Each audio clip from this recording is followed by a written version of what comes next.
All right.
Good evening and welcome. Welcome to the quarantine concert at this site every night with the Experimental Sound Studio, and this evening curated by the Hyde Park Jazz Festival, which takes place here in Chicago. My name is Shanta Nurullah. I am in Chicago, my hometown, born and raised. This instrument that I'm playing is called the sitar, currently found in India, said by some to have African roots. I was able to acquire it when I was a college student, just a few years ago. I attended Carleton College in Northfield, Minnesota. I didn't like it.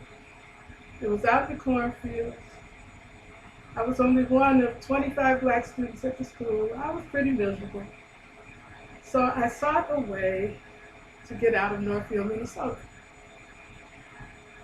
What I tried to do initially was to transfer to NYU, New York University, and they accepted me, but they only accepted half of my credits. And I was not inclined to spend any more time in college than I had to. That is what I remember. My mother, on the other hand, says that I didn't go to New York because she didn't let me, which is reasonable because at that time, we actually did what our parents told us to do, whether we liked it or not.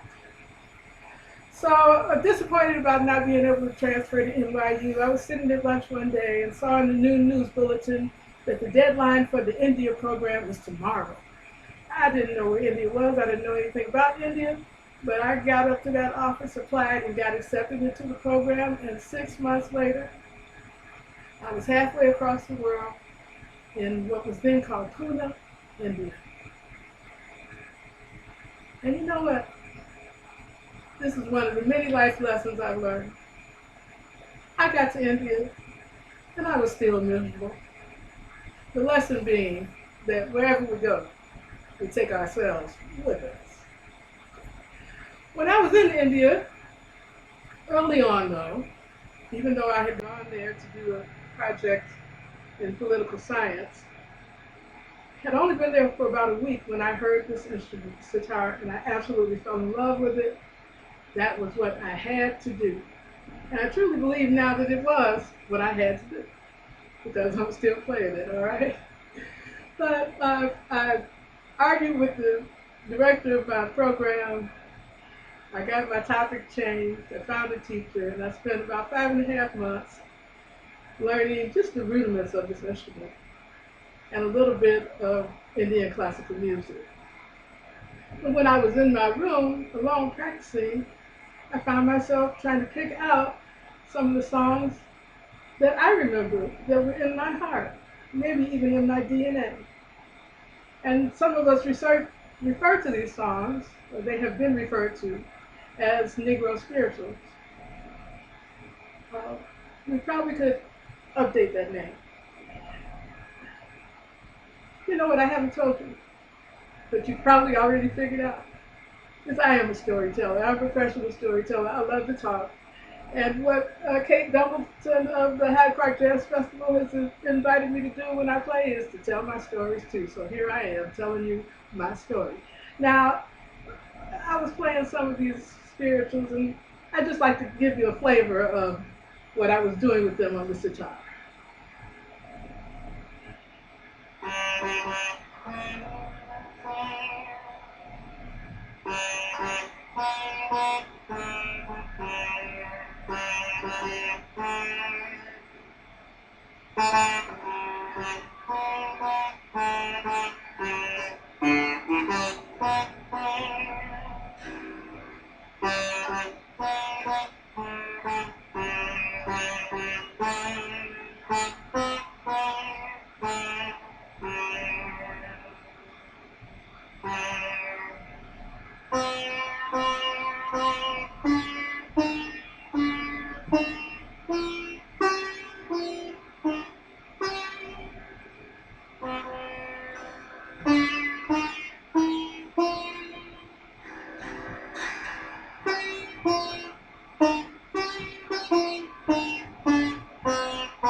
buried in my grave and go home to my Lord and be free.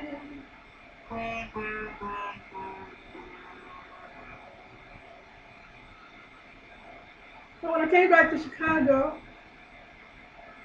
after spending that time in India,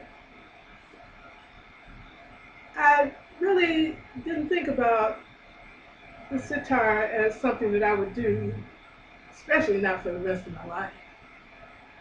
For one thing, some guys that used to hang out at my sitar teacher's studio told me as I was departing that I would never be able to play this instrument because in order to play it, I would need to practice 8 hours a day, every day for 5 years. Well, at that time and at that age, I couldn't really imagine myself doing that. So I just played it for my own enjoyment. Well, around that same time, I got involved with the Black Arts Movement and joined up with the Kalimba Workshop here in Chicago, which had its rehearsals and performances at the historic Southside Community Arts Center. And there was a friend that I met through the Kalimba Workshop, Roberta Ingram, and one day I was dropping her off at home and she invited me into her home just for a minute. We went into her room and there was a bass guitar in the corner. So I picked it up and started playing it. I'd never held one before, didn't know anything about it. Started playing it. And Roberta just gave me the instrument and the amp, and I was off and running. I was off and running with so much confidence that I took my bass up to Kalimba Workshop. And I was politely told that I might need to go and take a few lessons. So I was sent to Pete Cozy, the late Pete Cozy, great artist, guitarist, bassist, a wonderful man. Pete Cozy worked with me a little bit, and then he sent me to Phil Coran. And I went to Phil Coran with my bass, and he said, well, sure, that's nice, sister, but are there any other instruments that you play? I said, well, I've got a sitar. I went to India, and I've got a sitar, but I can't bring it out because, those people said that I wasn't qualified to play it. And Phil Coran said, sister, that instrument's from Africa, and so are you. Now bring it on here. And that was all the validation I needed to continue to express myself on this instrument. I started playing publicly with the Phil Coran and the Black Music Workshop, and somewhere along the line, word got out that there was this black woman on the South Side playing the sitar. And word got to the Vivekananda Temple on Hyde Park Boulevard, and there was an elderly Indian gentleman there who was known by the name of Kaka. And Kaka sent for me. And when I went to Kaka with my sitar, he said, okay, play for me. And so I just played what I played, which is playing how I feel, And he looked at me and said, what was that? I said, well, I was just playing a mode. He said, you weren't playing anything. If you're going to play the sitar, you've got to play ragas. So he taught me a little raga. Now, there are a lot of lessons in this, and maybe you'll pick up some of them. Okay.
A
little blues in the night.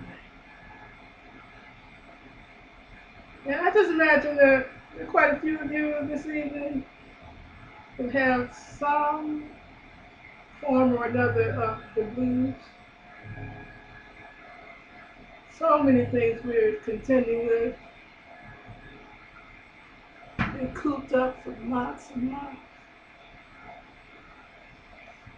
People getting killed,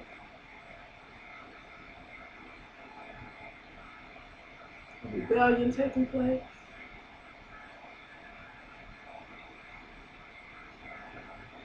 Each one of us needing to find, if we don't already know, how we can help to remake this world we're in.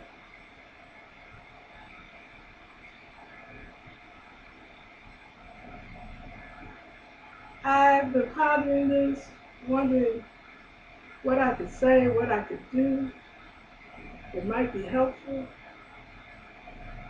And all I could think of, other than playing a little bit of music, would be to tell you a story and ask you, while I'm telling the story, to sing if you can. Sing what?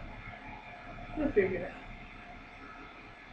One of the other instruments that I love dearly is this little instrument made from a gourd, as is the sitar. Some people call this mbira, other people call it kalimba. It's got over 100 different names found in many parts of Africa. This particular one was made right here in Chicago by Dr. Albert Gunn. Here we go.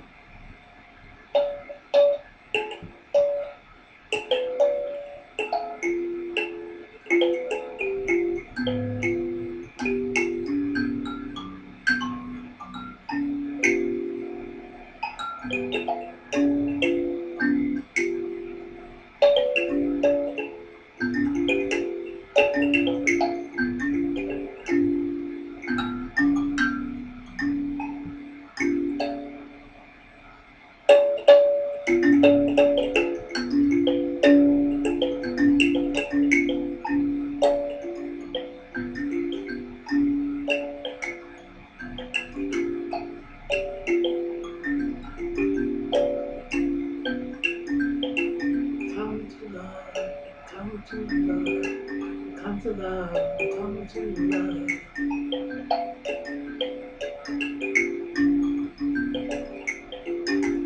Come to love, come to love, come to love, come to love.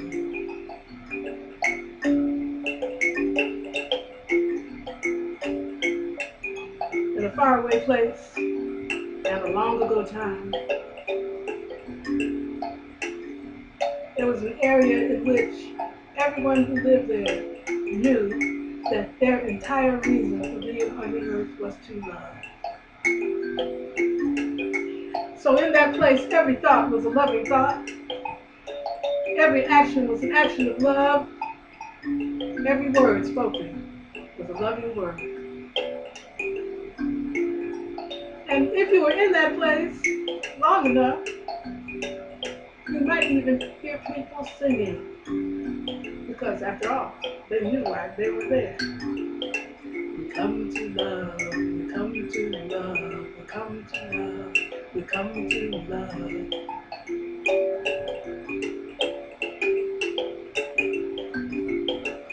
Come to love, we come to love, we come to love, we come to love.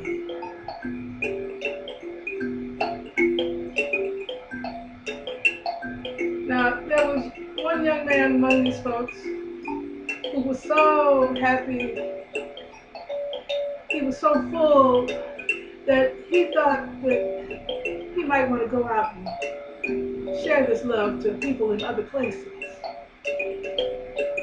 But he couldn't just leave. He had to first go before the council of elders and seek their permission and their advice.